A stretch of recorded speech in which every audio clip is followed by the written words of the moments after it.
초록이 제 무게를 이기지 못해 흔들리던 5월의 어느 오전이었습니다.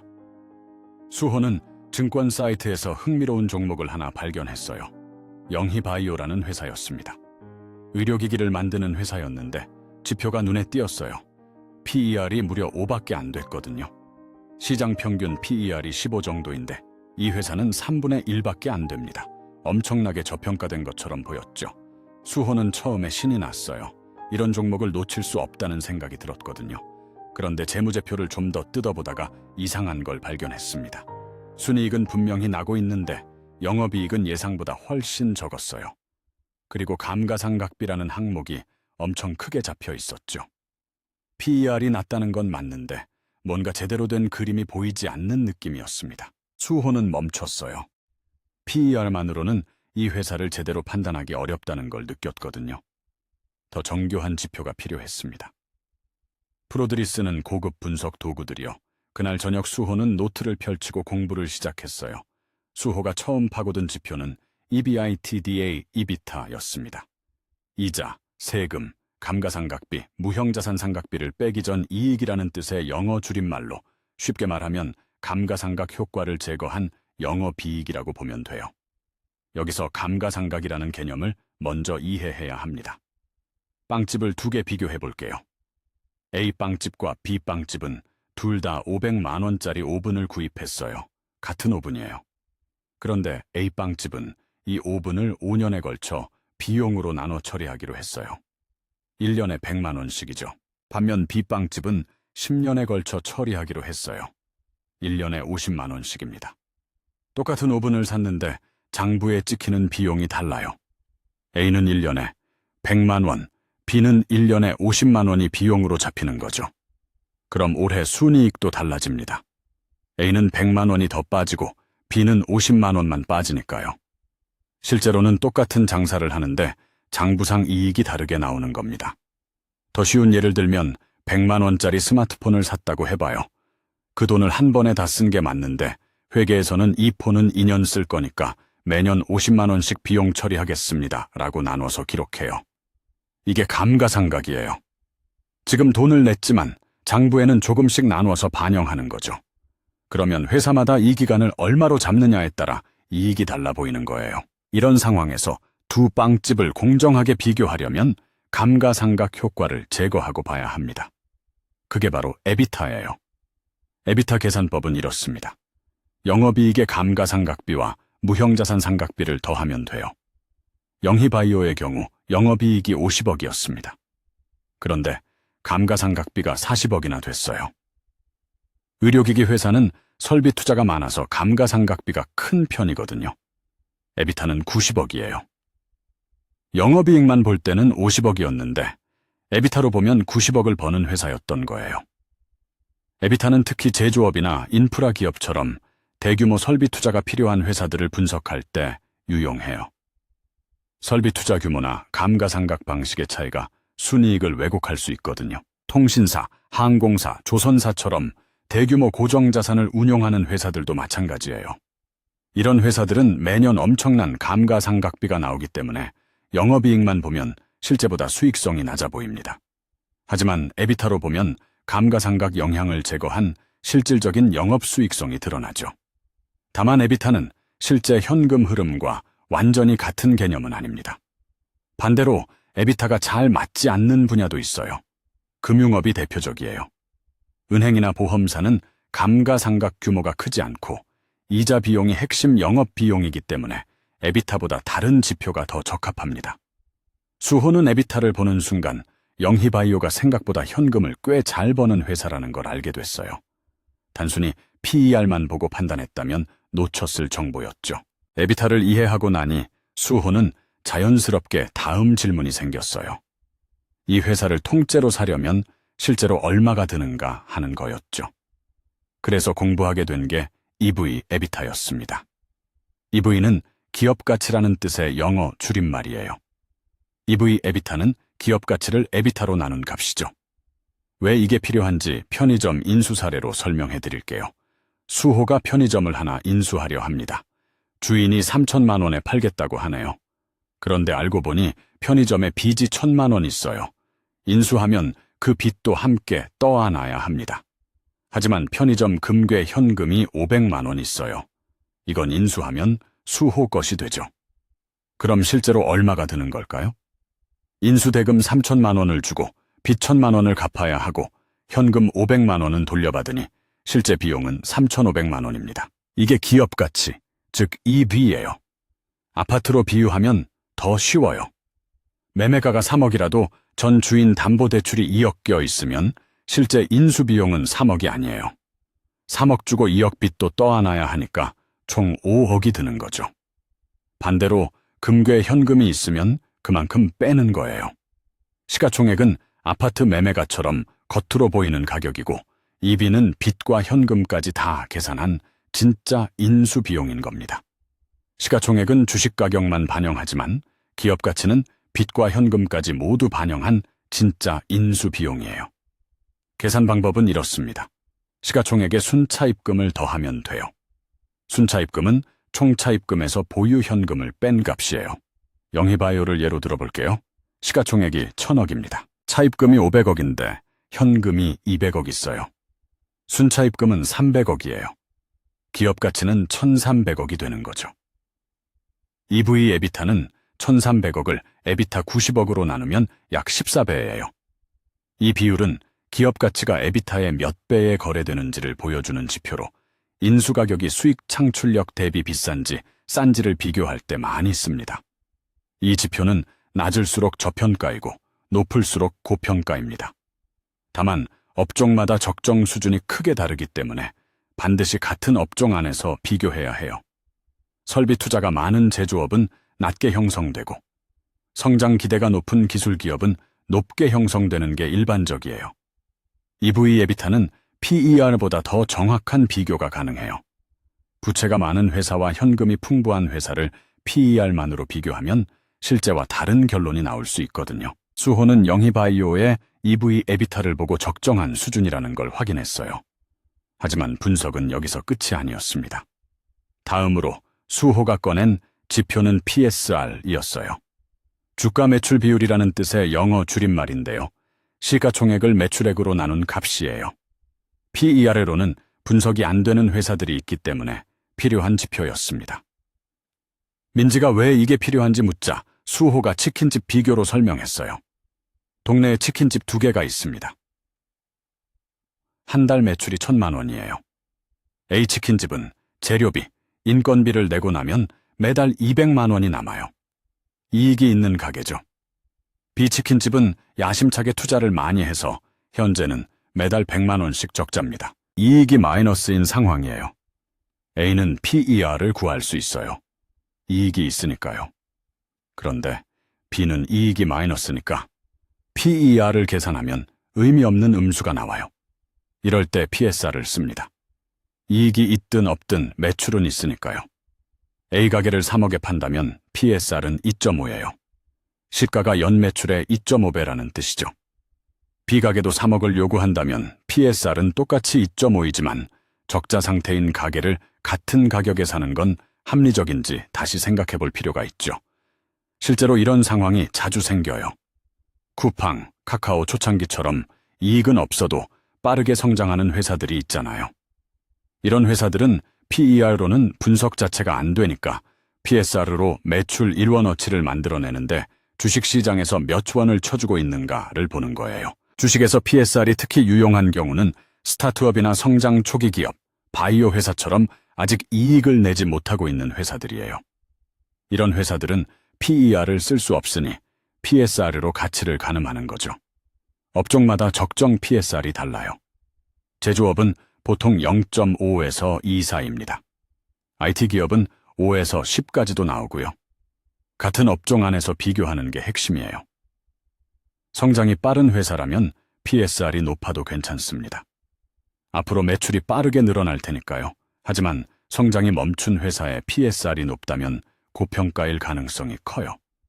수호는 PSR을 신생 기업이나 아직 흑자 전환이 되지 않은 성장주 분석에 적극적으로 활용했습니다. PSR 다음으로 수호가 꺼낸 건 PCR이었어요. 주가 현금 흐름 비율의 영어 줄임말로 시가총액을 영업활동 현금 흐름으로 나눈 값이에요. PER이랑 뭐가 다른지 민지가 묻자 수호가 알바생 2명의 이야기로 설명했습니다. 친구 A는 이번 달에 100만 원을 벌었다고 해요. 통장을 보니 실제로 100만 원이 들어와 있었어요. 친구 B도 이번 달에 100만 원을 벌었다고 합니다. 그런데 통장을 보니 20만 원밖에 없어요. 나머지 80만 원은 외상이라서 다음 달에 받는데요. 둘 다 100만 원 벌었다고 하지만 지금 당장 쓸 수 있는 현금은 A가 훨씬 많아요. A가 훨씬 믿음직스럽죠. 주부님들 마트 외상 생각해보시면 딱 이해가 돼요.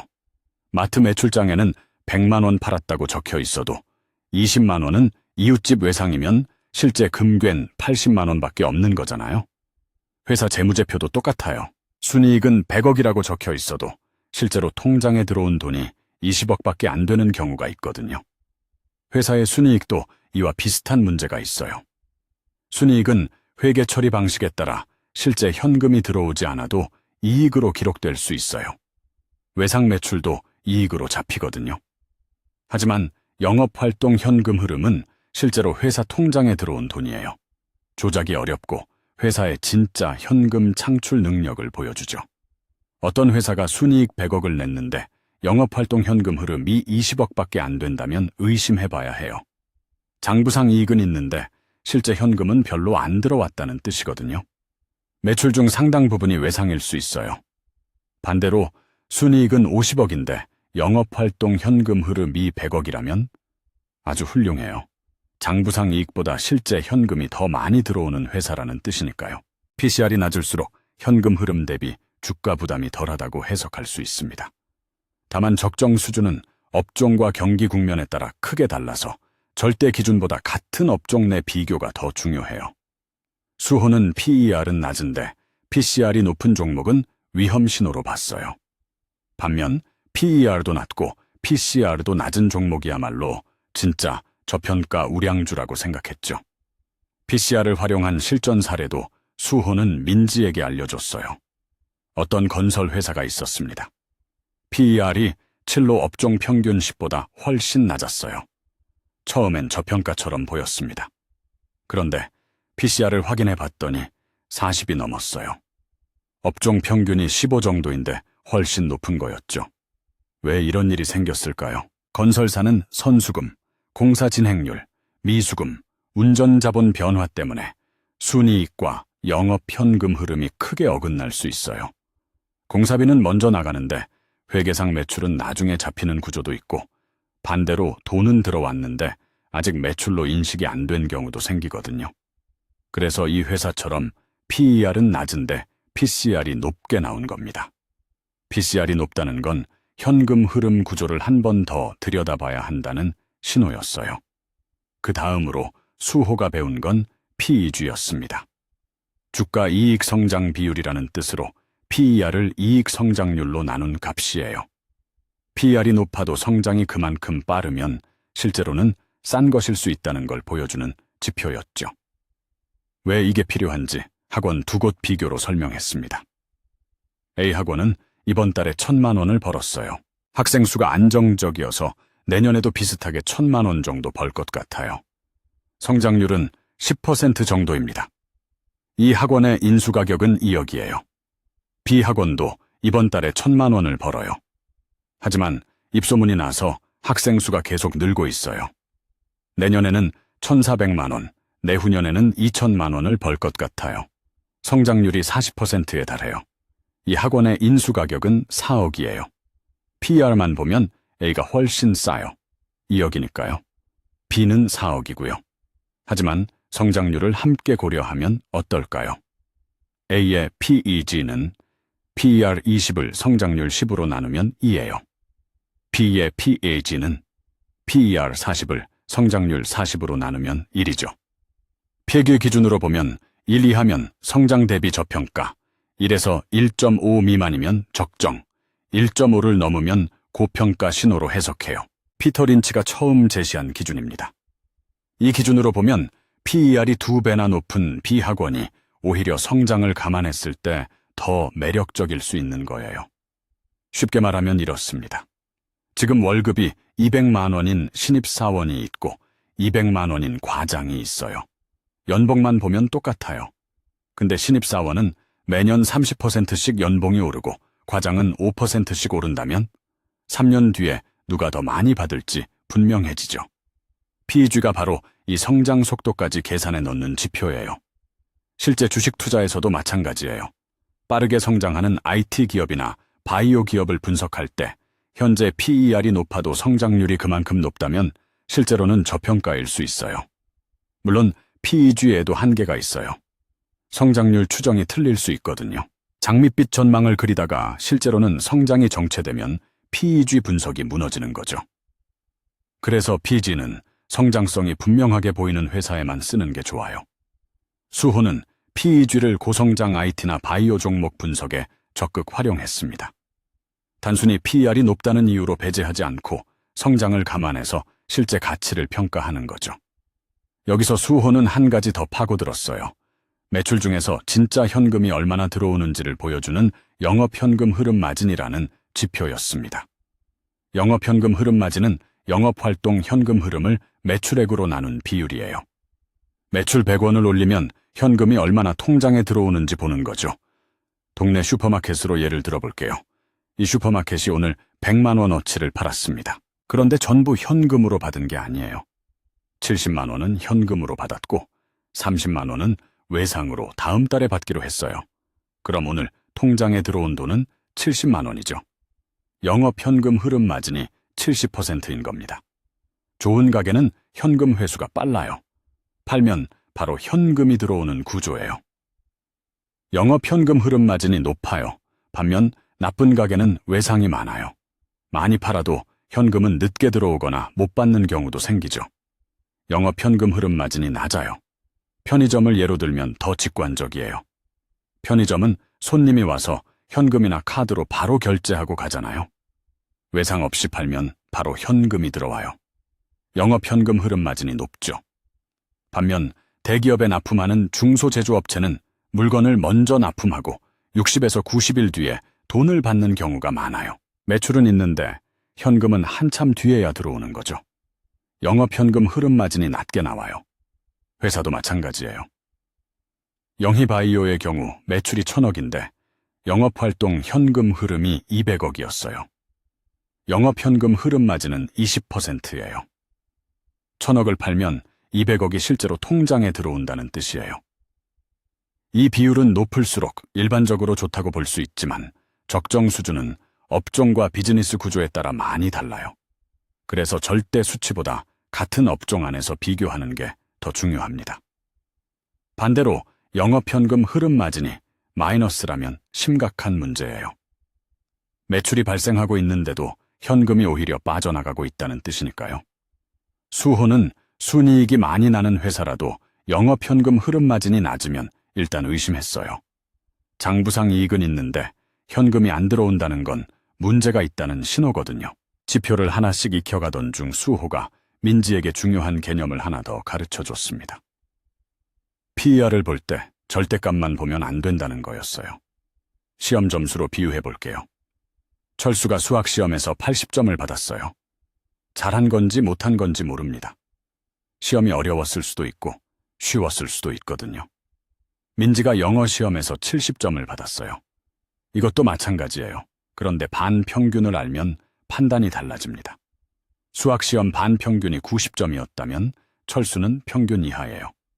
반면 영어시험 반평균이 50점이었다면 민지는 평균을 훨씬 웃도는 성적이죠.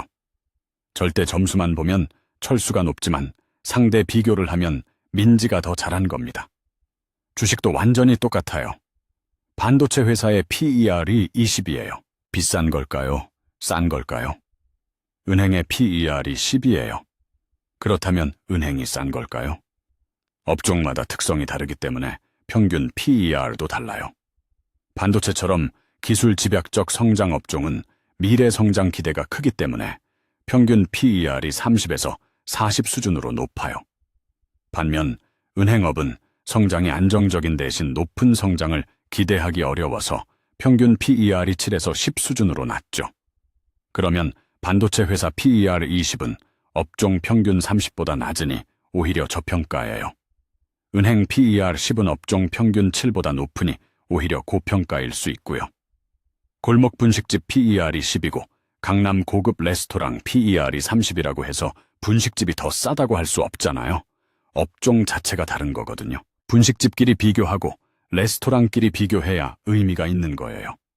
증권사 사이트에서 업종별 평균 PER을 찾아볼 수 있어요.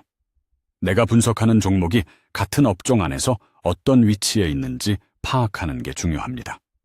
수호는 이후로 종목을 분석할 때 반드시 동일 업종 평균 PER을 먼저 확인하고 그 안에서 상대적인 위치를 가늠하는 습관을 들였어요.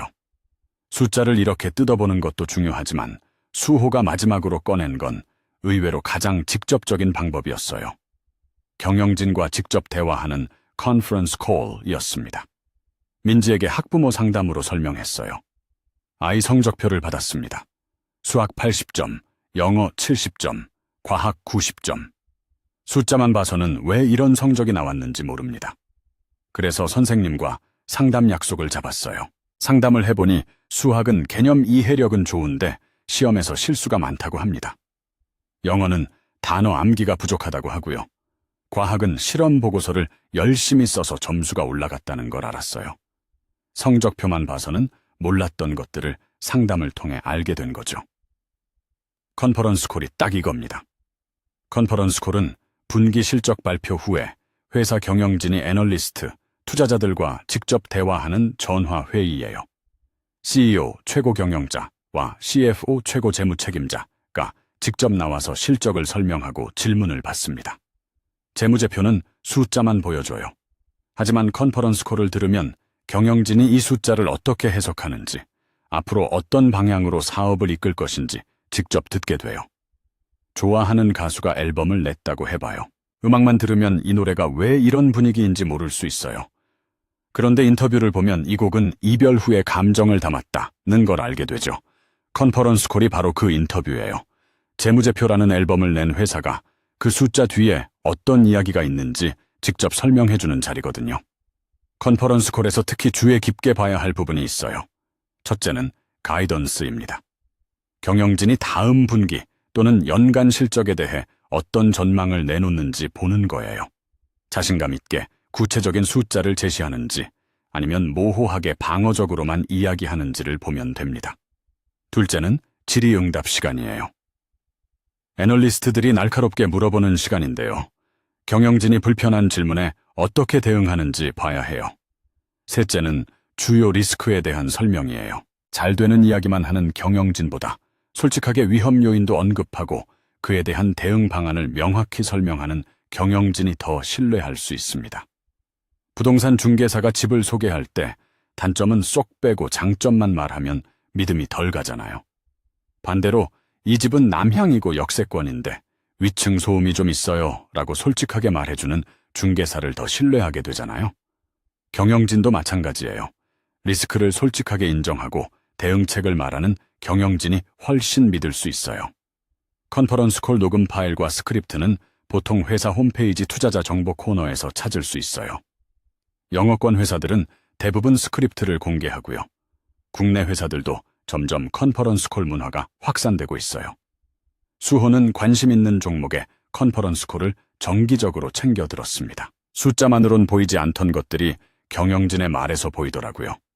사업 방향에 대한 확신, 리스크에 대한 대응 방식, 시장을 바라보는 시각 같은 것들이죠.